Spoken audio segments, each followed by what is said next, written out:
اللہ تعالیٰ نے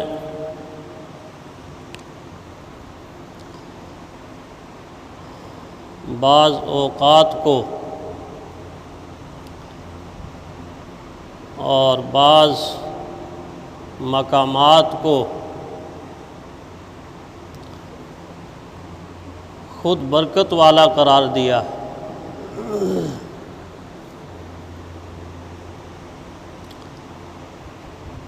مقامات کا اور اوقات کا برکت والا ہونا ایک الگ چیز ہے، اور ان اوقات سے اور ان مقامات سے برکت حاصل کرنا ایک الگ چیز ہے۔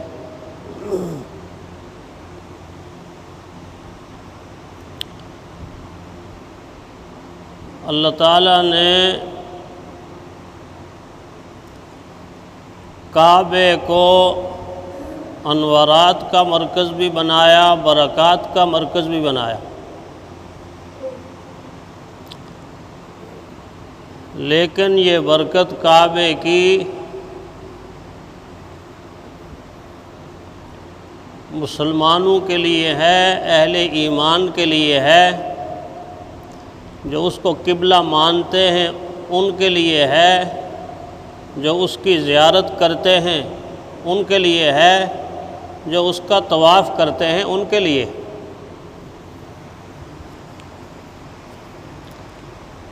اس سادہ سی بات سے یہ بات معلوم ہوئی کہ برکت والی چیز سے جب تک برکت حاصل نہ کی جائے خود بخود وہ برکت نہیں دیتی۔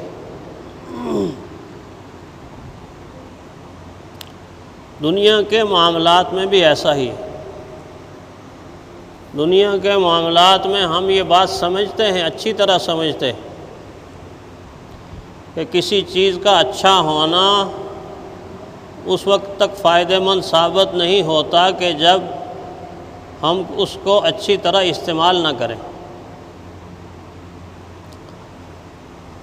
اگر ایک کسان کاشتکار گندم کے اعلیٰ سے اعلیٰ بیج کو اپنے برتن سے نکال کے دیکھے اور تلی پر رکھ کے یہ کہے کہ بہت اچھا بیج ہے، بڑا ہی عمدہ بیج ہے، اور یہ کہہ کے واپس برتن میں رکھ دے، پھر کچھ دنوں کے بعد اس کو نکالے اور یہی جملہ دہرائے، بڑا اچھا بیج ہے، بہت عمدہ ہے ماشاءاللہ، اور اس طرح وہ کہنے کے بعد پھر اس کو برتن میں رکھ دے، تو وہ ساری زندگی ایسا کرتا رہے، اس کی تعریفیں کرتا رہے، وہ اس سے فائدہ حاصل نہیں کر سکے۔ بیج کے عمدہ ہونے میں شک نہیں، بیج کے اچھا ہونے میں شک نہیں، لیکن یہ کسان، یہ کاشتکار اس کی اچھائی، اس کی عمدگی سے فائدہ اٹھانے سے ناواقف ہے یا فائدہ اٹھانا نہیں چاہتا۔ کامیاب کسان اور کامیاب کاشتکار وہ ہوگا جو اس کو دیکھے، اس کو جانچے، اس کو پرکھے، اس کو چھانٹے اور یہ کہے یہ بڑا عمدہ بیج ہے، لہٰذا اس بیج کو میں اپنی کھیتی میں اس کی بیجائی کرتا ہوں۔ جب وہ عمدہ بیج کی بیجائی کرے گا تو آنے والے 6 مہینوں کے اندر اس کی محنت کا رزلٹ اس کے سامنے ہوگا، ہری بھری کھیتی اس کے سامنے ہوگی، اور پک کر اناج اور فصل، اس کی ساری امیدوں کا وہ مرکز جو اس نے قائم کیا تھا امیدوں پر، وہ اس کے سامنے ہوگا، لیکن یہ کب اس کو رزلٹ ملا کہ اچھی چیز کو اچھے طریقے سے صرف کیا ہے۔ اس سے بیسیوں مثالیں آپ سمجھ سکتے ہیں۔ بہترین سے بہترین ڈاکٹر سے نسخہ لکھانے کے بعد اگر ایک انسان جیب سے پرچی نکال کے یہ کہتا بڑا قابل ڈاکٹر تھا، بڑا اچھا نسخہ لکھا ہے، پھر جیب میں ڈال دیا، ساری زندگی ایسا کرتا رہے، اس نسخے کا اس کو کوئی فائدہ نہیں۔ اچھا اس کو نکال کے نسخے سے وہ دوائی بھی خرید لی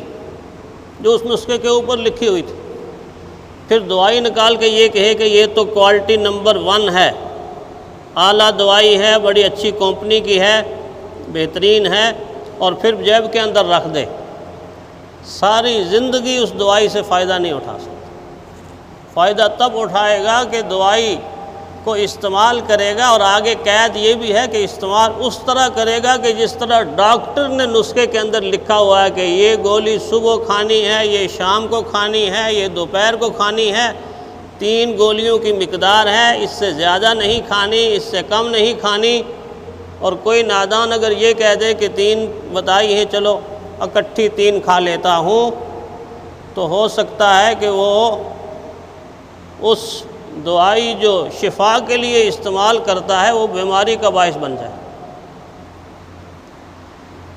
دنیا کے معاملات میں ہم یہ چیزیں سمجھتے ہیں، دین کے معاملات میں جا کر ہم ایسی گڑبڑ کرتے ہیں کہ پڑھے لکھے لوگوں کو بھی دیکھ کر عقل حیران رہ جاتی ہے، یہ کر کیا رہے، یہ کر کیا رہے۔ اللہ تعالیٰ نے اوقات میں سے برکت والی راتیں بھی بنائیں اور برکت والے دن بھی بنائے۔ آپ سب جانتے ہیں جمعۃ المبارک کا دن بڑا برکت والا،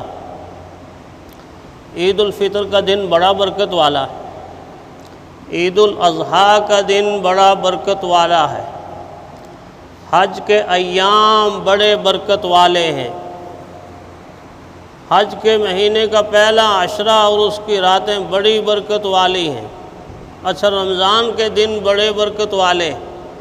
رمضان کی راتیں بھی بڑی برکت والی۔ ہم یہ بھی جانتے ہیں کہ جس مہینے سے میں اور آپ گزر رہے ہیں، شعبان کا مہینہ بڑا برکت والا ہے۔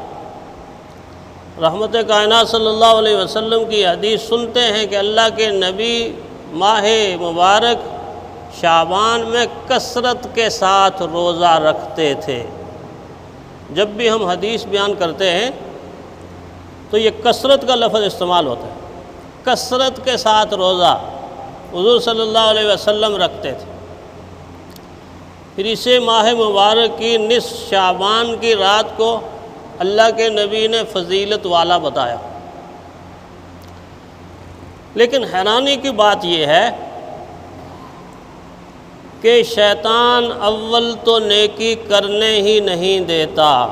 قدم قدم پر رکاوٹ کھڑی کر کے نیکی کے درمیان اور نیکی کرنے والے کے درمیان آڑ اور رکاوٹ بن کے کھڑا ہو جاتا ہے، نہیں کرنی نہیں کرنی نہیں کرنی۔ اگر اس کی دسترس سے کوئی تقوی کی بنیاد پر، اللہ کی توفیق کی بنیاد پر اس کی رکاوٹوں کو توڑ کر نیکی کی طرف آ جائے تو وہ آگے چل کے یہ کہتا ہے ٹھیک ہے ٹھیک ہے، تو نے کیا سمجھ لیا کہ تو نے مجھے ناکام کر دیا، اب تو کامیاب ہو گیا ہے۔ آگے چل کے وہ ایسا حربہ استعمال کرے گا کہ کی کرائی نیکی ضائع ہو جائے گی۔ انسان یہ سمجھ رہا ہوگا کہ میں نیکی کر رہا ہوں، فرشتے یہ لکھ رہے ہوں گے کہ یہ گناہ اور معصیت کما رہا۔ یہ بڑے خطرے کی بات ہے، انتہائی زیادہ خطرے کی بات ہے۔ خاص کر ماہ شعبان کی اس رات کو شیطان 2 طرح کے لوگوں سے ان کا بھی نقصان کرتا ہے اور ان سے دوسرے لوگوں کا بھی نقصان کرتا ہے۔ ایک طبقہ وہ ہے کہ جس کو شیطان ایسی رسموں پہ لگا دیتا ہے، ایسی رسموں پہ کہ جن رسموں کو دیکھ کر دین کا علم رکھنے والا انسان حیران ہوتا ہے کہ یہ رسم تو مجوسیوں کی رسم ہے، سورج پرستوں کی رسم ہے، یہ رسم تو آگ پرستوں کی رسم ہے، یہ رسم تو ہندوؤں کی رسم ہے، لیکن شیطان کو دیکھیے کہ اسی رسم کو زندہ کیا، اور زندہ بھی کس رات کو کیا کہ جس رات کے بارے میں آپ جانتے ہیں کہ آسمانوں سے اللہ تعالیٰ کی مسلسل رحمت برستی ہے، جس مہینے میں اللہ کی مسلسل رحمت برستی ہے، اس رات کو چنا۔ چنانچہ بستیوں میں دیکھیں، آبادیوں میں دیکھیں، نہ جانے یہ رسم کب سے شروع ہوئی اور کس نے اس کی ایجاد کی، اور ہے ہمارے ملکوں کے اندر ہی تھوڑے، ہندوستان، پاکستان اور قریب عرب کے اندر موجود نہیں ہے، افریقہ کے اندر موجود نہیں ہے، یورپ کے اندر بھی موجود نہیں ہے، ہمارے ملکوں کے اندر کہ ماہ شعبان کی یہ رات، جس رات کو برکت والی رات قرار دیا جاتا ہے، اللہ کے نبی نے برکت والی قرار دیا، اس میں ہمارا نوجوان اور ہمارے بچے گلیوں میں، بازاروں میں، ہاتھوں میں آگ کا سامان لے کے نکلتے، آتش بازی کا سامان لے کے نکلتے۔ بظاہر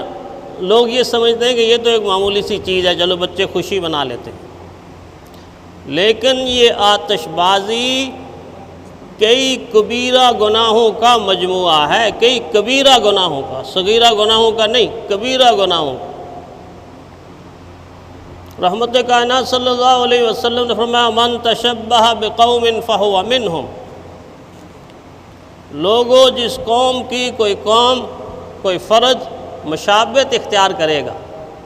نقل کرے گا، وہ قیامت کے دن اسی میں سے اٹھایا جائے، اسی میں سے اٹھایا جائے۔ جو نصف شعبان کی اس بابرکت رات کو ہاتھوں میں آتش بازی کا سامان لے کر گلیوں اور بازاروں کے اندر نکل رہا ہے، وہ مجوسیوں کی نقل کر رہا ہے، سورج پرستوں کی نقل کر رہا ہے، اور ہندوؤں کی دیوالی کی نقل کر رہا ہے، ہندوؤں کے تہوار دیوالی کی نقل کر رہا ہے۔ بھلا جو انسان ہندوؤں کے تہوار دیوالی کی نقل کر رہا ہو، قیامت کے دن آمنہ کے لال اس کو یہ کہیں گے کہ آ جاؤ میں تمہاری سفارش کرتا ہوں، شفاعت کرتا ہوں، اللہ تعالیٰ اس کی بخشش کا سامان پیدا کریں گے۔